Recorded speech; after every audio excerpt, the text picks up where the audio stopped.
오늘 저는 무엇을 바라보십니까? 두 번째 시간을 가지기 원합니다.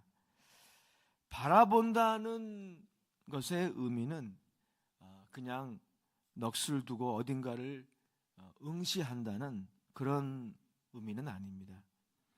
바라본다는 것은 생각하고 연구하며 또 조사해 본다, 그런 의미라고 생각할 수 있어요.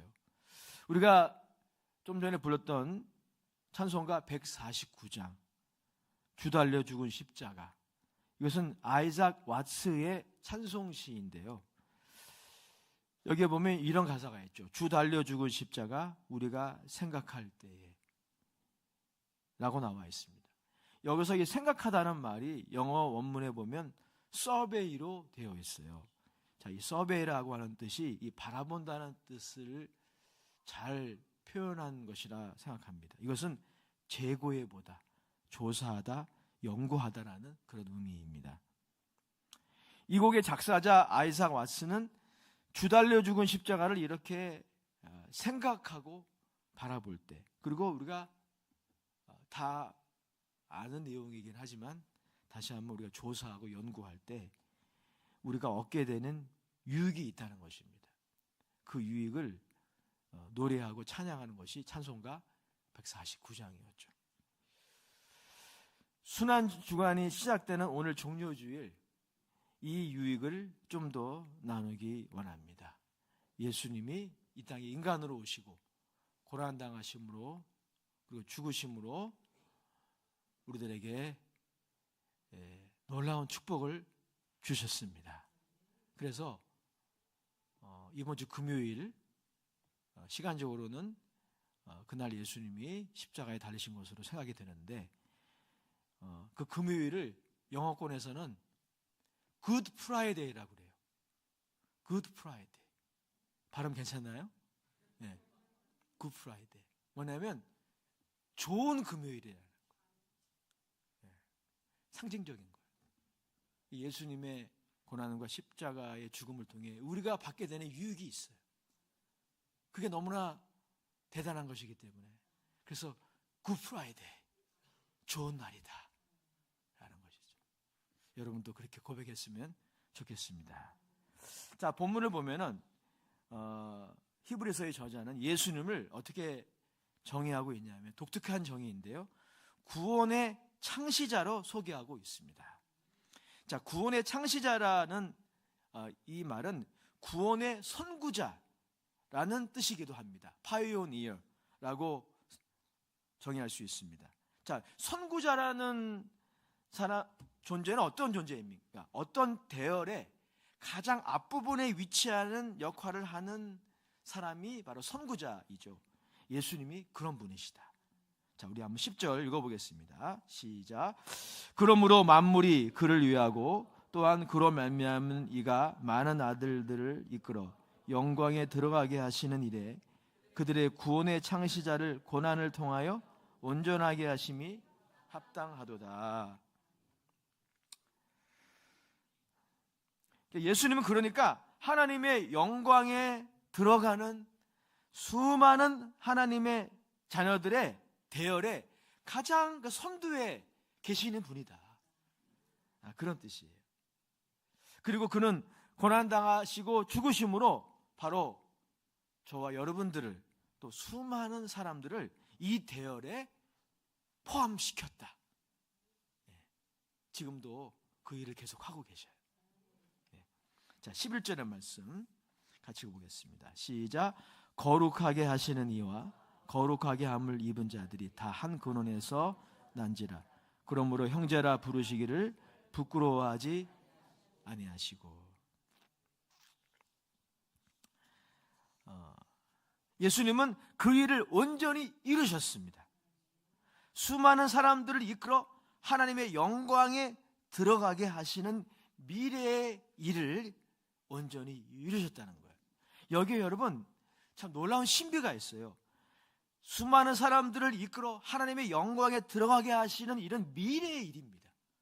아직 다 이루어지지 않은 일이에요. 하지만 오늘 본문에 보면은 예수님이 고난당하시고 죽으심으로 그 미래의 일조차 이미 이루었다.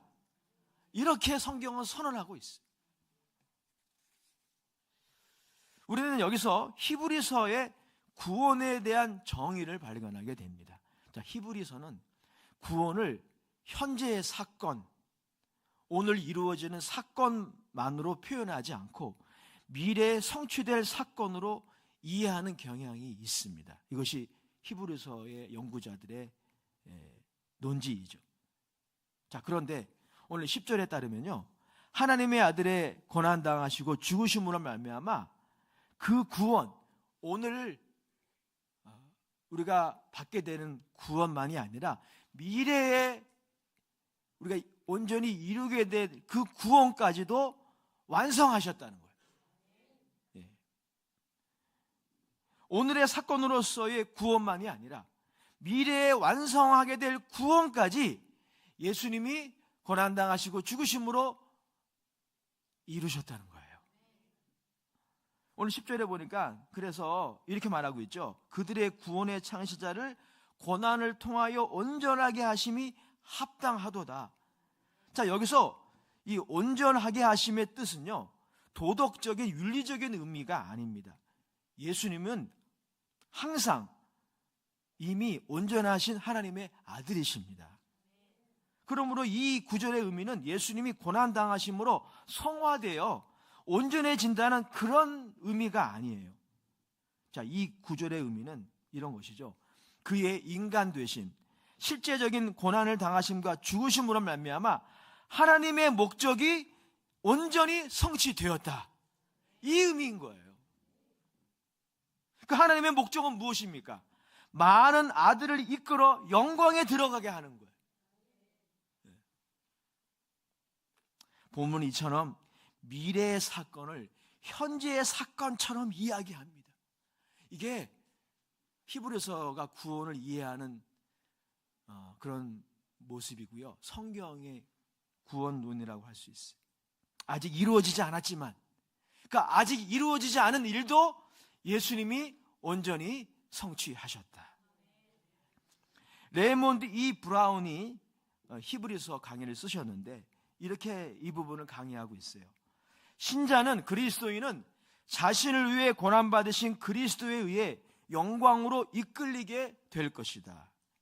서신서의 가르침이 계속되면서 우리는 미래에 대한 소망으로 인해 격려와 위로를 받게 될 것이다. 히브리서에 따르면 우리가 앞으로 소유하게 될 무언가가 분명히 있다라는 거예요. 왜냐하면 예수님이 하나님의 목적을, 이 목적을 아직 이루어지지 않았지만, 역사 속에서는, 시간 속에서는 아직 이루어지지 않았지만 이미 성취하셨기 때문에, 온전히 이루셨기 때문이에요. 그렇습니다. 예수 그리스도의 고난과 죽음이 헛되지 않습니다. 여러분, 예수님의 고난과 죽음이 헛되지 않은 것은요, 그분의 고난과 죽음이 나사렛의 한 의인의 고난과 죽음만이 아니라는 것입니다. 우리 역사 속에서도 보면은 훌륭한 위인들의 고난과 죽음이 선한 영향력을 미치는 경우가 많이 있습니다. 이순신 장군이나 또 유관윤 열사, 이런 분들의 고난과 수고, 그리고 죽음이 선한 영향력을 발휘하는 것을 우리는 많이 봐요. 하지만 여러분, 예수님의 고난과 죽음은 단순한 그런 위인들의 고난과 죽음만이 아닙니다. 그것은 따지고 보면, 그래서 우리가 예수님의 십자가를 연구해야 되는 거예요. 우리가 예수님의 십자가에 대해서 연구하면 뭘 발견합니까? 예수님의 고난과 죽음은 하나님 자신이, 만물이 그를 위하고 또한 그로 말미암은 그분이 누구예요? 하나님이에요. 거룩하게 하시는 이와 거룩함을 입은 자들이 다 하나님으로부터 출발하는 거예요. 그분이 하나님이에요. 근데 여러분, 예수님의 고난과 죽음은 나사렛에서 한 의로운 사람의 고난과 죽음만이 아니라 하나님 자신이 인간의 공경의 상황으로 들어오셔서 경험한 하나님의 고난과 죽음이라고 과감히 말씀드릴 수 있어요. 하나님 자신이 이렇게 자신을 우리와 동일하게 만드신 일은 결코 헛되지 않습니다. 우리가 영원히 잊어버리지 말아야 될 진리가 이거예요. 예수 그리스도의 고난의 땀방울, 그리고 그가 흘린 피, 그의 모든 고난은 하나도 헛되지 않습니다. 그래서 예수님의 고난과 죽음이 아직 이루어지지 않는 미래의 모든 사람들을, 아니 많은 사람들을 하나님의 영광이 이끄는 일을 이미 성취했다고 말할 수 있는 거예요. 사도 바울도 그렇게 선언했어요. 우리가 이미 장구한 기간 살펴보았던 로마서 그 중에서도 8장에 보면 사도 바울은 이렇게 미래의 소망에 대해서 선언합니다. 로마서 8장 29절 30절의 말씀 우리 같이 한번 읽어봤으면 좋겠습니다. 시작. 또한 그 아들의 형상을 본받게 하기 위하여 미리 정하셨으니 이는 그로 많은 형제 중에 맏아들이 되게 하려 하심이니라. 또 미리 정하신 그들을 또한 부르시고 부르신 그들을 또한 의롭다 하시고 의롭다 하신 그들을 또한 영화롭게 하셨느니라. 아멘. 우리가 좀 주목해야 될 구절은 30절이죠. 자, 30절에 보면 의롭다 하시는 사건은 현재의 사건임을 알 수 있어요. 우리가 예수님을 회개하고 예수님을 주로 영접하고 믿으면 즉시 구원을 받습니다. 그래서 구원은 현재의 사건이기도 한 거예요. 이것이 구원의 현재성이에요. 내일 구원받는 게 아니라 오늘 회개하고 예수님을 주로 영접하면 구원을 받게 되는 것입니다. 마음으로 믿어 의에 이르고 입으로 시인하여 구원을 받는 것입니다. 그것은 현재의 사건이에요. 하지만 오늘 30절에 나와 있는 영화롭게 되는 사건은 미래의 사건입니다. 영화롭게 되는 건 뭐예요? 우리가 아들의 형상을, 우리의 인격과 우리의 삶이 예수님의 인격과 예수님의 삶을 닮아가는 거죠. 하지만 우리 현실은 그렇지 못해요. 구원받았지만 또 믿음 생활을 하지만 우리의 인격과 우리의 삶이 아들의 형상을 제대로 반영하지 못할 때가 너무 많습니다. 이게 우리의 현실이죠. 그러므로 여러분, 영원롭게 되는 것은 미래의 사건이죠. 그런데 바울은 오늘 30절에 완료 시제를 사용하고 있어요. 이 시제가 굉장히 중요합니다. 또 미리 정하신 그들을 또한 부르시고 부르신 그들을 또한 의롭다 하시고, 여기까지는 과거와 현재 시제라고 우리가 받아들일 수 있지만 이렇게 말씀하고 있죠. 의롭다 하신 그들을 또한 영원롭게 하셨느니라. 영원롭게 되는 것은 미래의 사건임에도 오늘 성경은 하셨느니라 완료 시제를 쓰고 있어요.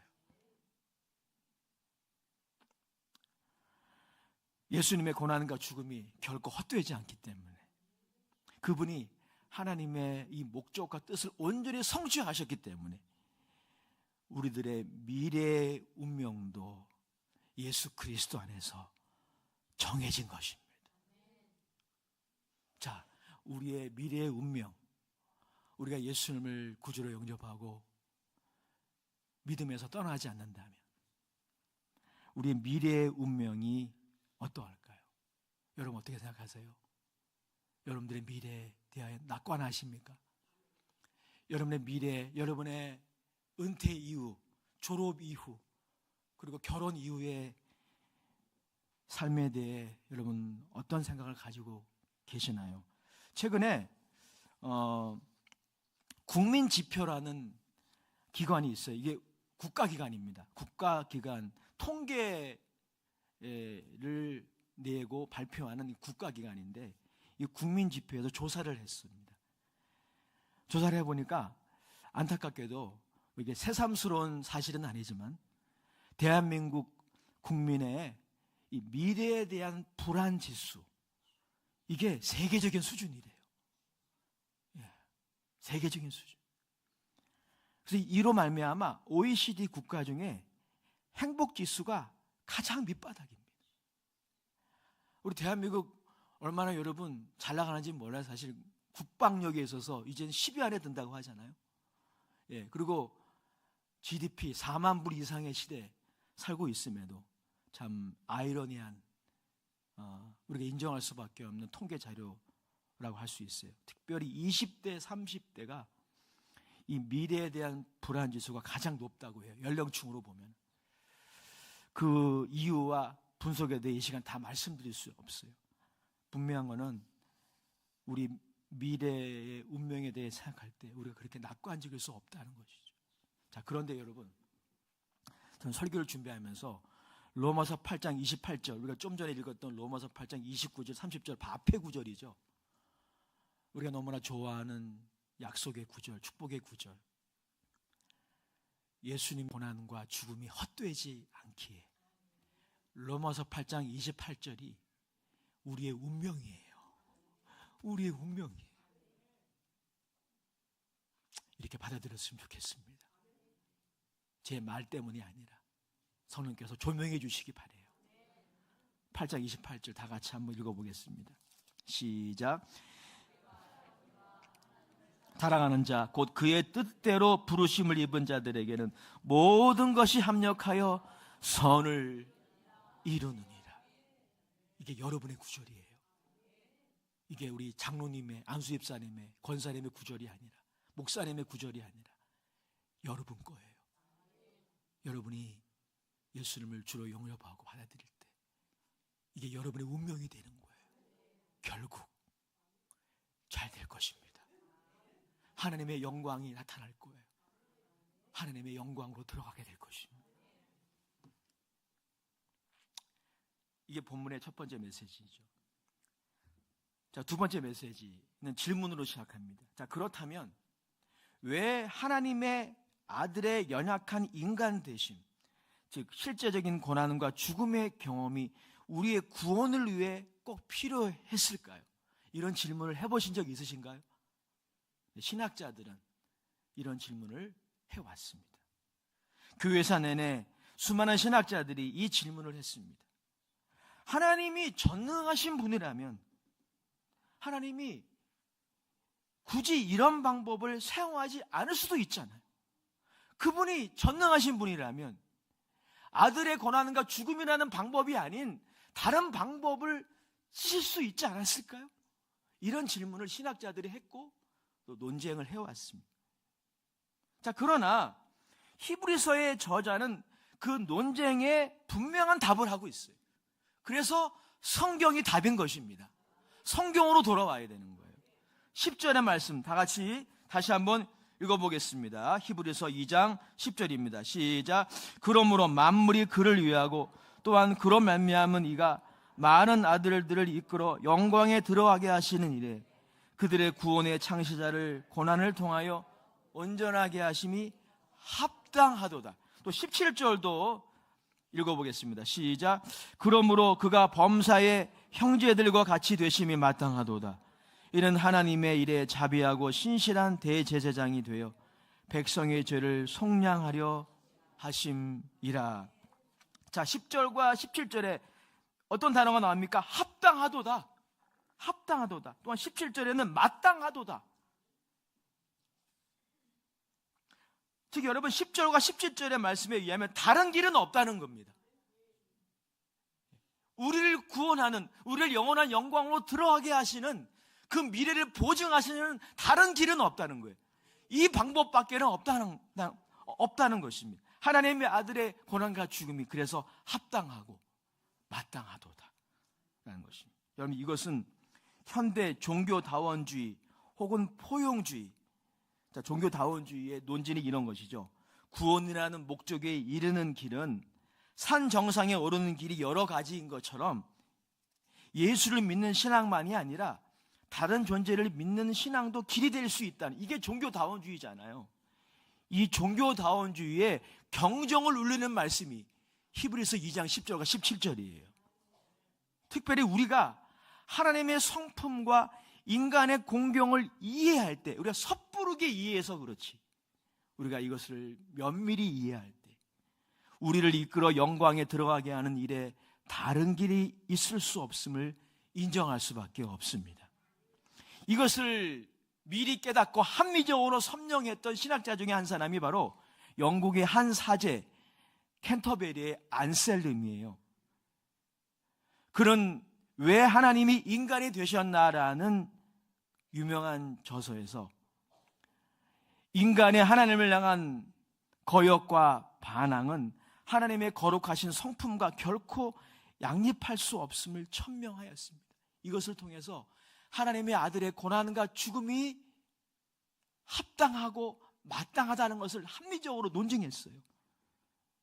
자, 그에 따르면 그 이유가 이렇게 나와 있습니다. 인간의 모든 죄는 심판을 받아야 한다는 것입니다. 그것이 하나님의 정의로운 질서라는 것입니다. 즉 죄에 대한 벌이 부과돼야 한다는 것입니다. 따라서 죄에 대한 벌, 배상이 치러져야 하나님의 정의가 충족될 수 있다라고 하는 것이죠. 그것도 인간에 의해서 배상이 이루어져야 돼요. 사실 이 배상이라는 단어는 그렇게 적절한 단어는 아니에요. 하지만 그 내용에 있어서 표현은 적절하지 않지만 안셀림이 논지는 정확합니다.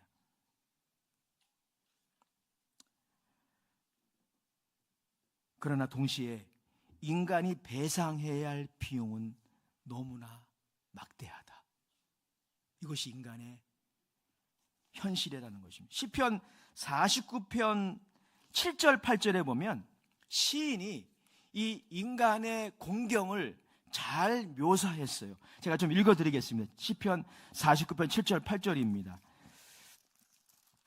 아무도 자기 형제를 구원하지 못하며 그를 위한 속전을 하나님께 바치지도 못할 것은 그들의 생명을 속량하는 값이 너무 엄청나서 영원히 마련하지 못할 것입니다. 제가 다시 읽어드릴게요. 아무도 자기 형제를 구원하지 못하며 그를 위한 속전을 하나님께 바치지도 못할 것은 그들의 생명을 속량하는 값이 너무나 엄청나서 영원히 마련하지 못할 것입니다. 사랑하는 여러분, 하나님의 거룩하신 성품과 하나님을 자신의 삶의 주인으로 인정하지 않는 인간의 반항과 거역, 그로 인한 인간 본성의 악함을 정직하게 묵상한다면 그 사이에는 어떤 천사나 인간편의 노력과 수고로도 극복할 수 없는 시면이 있음을 인정하지 않을 수 없습니다. 여러분, 시면이 뭡니까? 깊은 바다를 말하는 거거든요. 세계에서 가장 깊은 바다가 어딜까요? 필리핀의 마리아나 해구라는 곳이 있어요. 수심이 에베레스트 산보다 더 깊어요. 그러니까 에베레스트 산을 거꾸로, 뭐 그럴 수는 없겠지만 그걸 거꾸로 그 바다에 집어넣어도 그 심연을 메꿀 수가 없어요. 그만큼 깊은 곳이 마리아나 해구예요. 근데 여러분, 거룩하신 하나님과 그 하나님께 반항하고 거역하며 하나님을 떠난 인간 사이에 생긴 이 시면은 그거에 비하면 아무것도 아닙니다. 그런데 여러분, 안셀림에 따르면 오직 신인이신 그리스도의 삶만이 하나님의 의로운 요구를 만족시키는 제물이 되셨다는 것입니다. 그래서 하나님의 아들은 우리와 같은 존재가 되신 거예요. 하나님의 뜻에 온전히 순종하셨으며 고난당하시고 죽으셨습니다. 이사야 선지자는 오래전에 예수님의 인간으로서의 생애가 가져올 결과에 대해 그래서 이렇게 예언했습니다. 자, 이 예언은 우리 같이 읽었으면 좋겠습니다. 이사야서 53장 4절에서 6절까지 말씀입니다. 우리 같이 읽습니다. 시작. 그는 실로 우리의 질고를 지고 우리의 슬픔을 당하였거늘 우리는 생각하기를 그는 징벌을 받아 하나님께 맞으며 고난을 당한다 하였노라. 그가 찔림은 우리의 허물 때문이요 그가 상함은 우리의 죄악 때문이라. 그가 징계를 받음으로 우리는 평화를 누리고 그가 채찍에 맞음으로 우리는 나음을 받았도다. 우리는 다 양 같아서 그릇 행하여 각기 제 길로 갔거늘 여호와께서는 우리 모두의 죄악을 그에게 담당시키셨도다. 예수님의 고난과 죽음이 사실 하나님이 그리스도 안에서 인간의 공경 안으로 들어오신 것이기 때문에 그가 비용을 다 지불하신 것입니다. 사랑하는 여러분, 히브리서의 저자는 결론적으로 이 서신서를 받게 될 1차 독자들과 오늘을 사는 믿음의 공동체를 향해 이 예수 그리스도를 바라보자라고 요청합니다.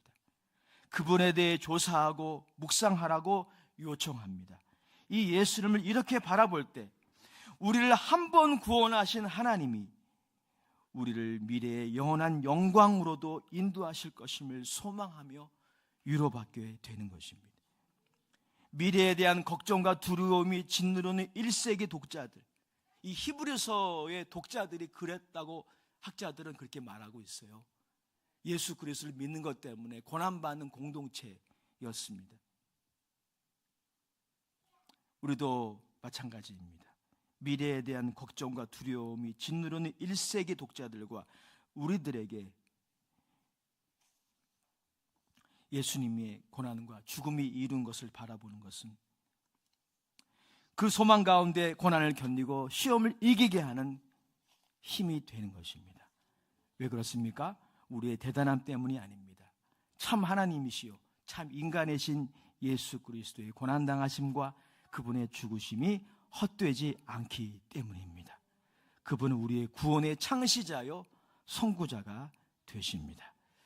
제가 종종 군 생활을 하게 될 청년들에게 저 자신의 경험을 바탕으로 조언하는 내용이 있습니다. 이것은 제가 군 생활을 할 때 저의 선임이 이야기해준 그런 비결이고 제가 실제로 효과를 본 그런 비결이기 때문에 제가 체득한 것이기 때문에 그렇게 조언을 합니다. 그것은 뭐냐면 제대할 날이 언제일까 셈하지 말라는 겁니다. 우리 선생님도 그런 말을 하더라고요. 제대할 날이 얼마일까 셈하지 말라. 계산을 해봤는데 200일 남았어요. 어떻게 견딜 수 있어요? 그럼 어떻게 해야 됩니까? 훈련소에 입소해서 지금까지 군복을 입고 지내온 날을 셈하라는 거예요. 에벤에셀이 그런 거죠. 하나님이 여기까지 우리를 도와주셨다. 에벤에셀이 그런 거 아닐까요? 그럼 제대할 날이 언제일까 셈하면 할수록 국방부의 시계는 천천히 갑니다. 제가 예언해요. 제가 경험을 해봤으니까. 200일이 그 언제 가요? 미래의 막연함은 우리를 더 힘들게 하는 거예요. 하지만 군 입대해서 지금까지 버텨온 날들, 지낸 날들을 셈하며 하나님께 감사하는 편이 훨씬 나은 것이죠. 사랑하는 여러분, 미래, 우리의 노년, 우리의 은퇴, 우리의 졸업 이후, 우리의 제대 이후에 대하여 바라보기 전에 우리가 예수 그리스도를 바라봐야 할 이유가 여기에 있는 것입니다. 우리를 위해 고난당하시고 죽으심으로 엄청난 값을 지불하신 그분의 손에 우리의 미래가, 우리의 삶이 놓여져 있습니다. 그분이 이렇게 엄청난 대가를 지불하셨기 때문에 우리의 운명은 로마서 8장 28절인 거예요. 그분이 이렇게 엄청난 대가를 지불하셨고 그것이 헛되지 않다면 그분이 잠시 고난과 시험 가운데는 우리들을 붙드시고 도와주시리라 확신해도 좋은 것입니다. 기도라고 하는 것은 무엇일까요? 어제 우연히 극동방송에서 설교를 듣다가 기도의 정의를 새롭게 제가 듣게 됐어요. 여러분, 기도의 첫 번째 이유는요, 상황 변화를 위해서 하는 거예요. 그죠? 질병의 상황, 또 재정의 결핍의 상황, 또 기타 등등의 상황의 변화를 위해 우린 기도해야 합니다. 근데 그것만이 아니라는 거예요. 우리가 기도하면 그런 상황의 변화만이 아니라 우리가 기도할 때 우리 자신이 변화된다는 거예요. 무엇이 바뀔까요? 성령의 조명으로 이 예수님을 바라볼 수 있게 되는 거예요. 미래에 대한 불안과 두려움에 눌려서 살아가는 우리들에게, 그리고 이 시대의 사람들에게 필요한 것은 그래서 성령의 조명으로 예수님을 바라보는 것입니다.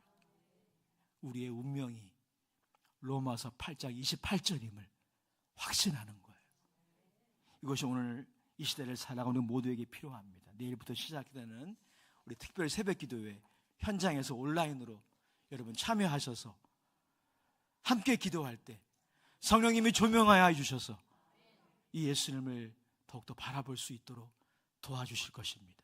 이 엄청난 비용을 지불하신 그분께서 잠시 고난과 시험 가운데 여러분들을 도우시고 붙들어 주실 것입니다.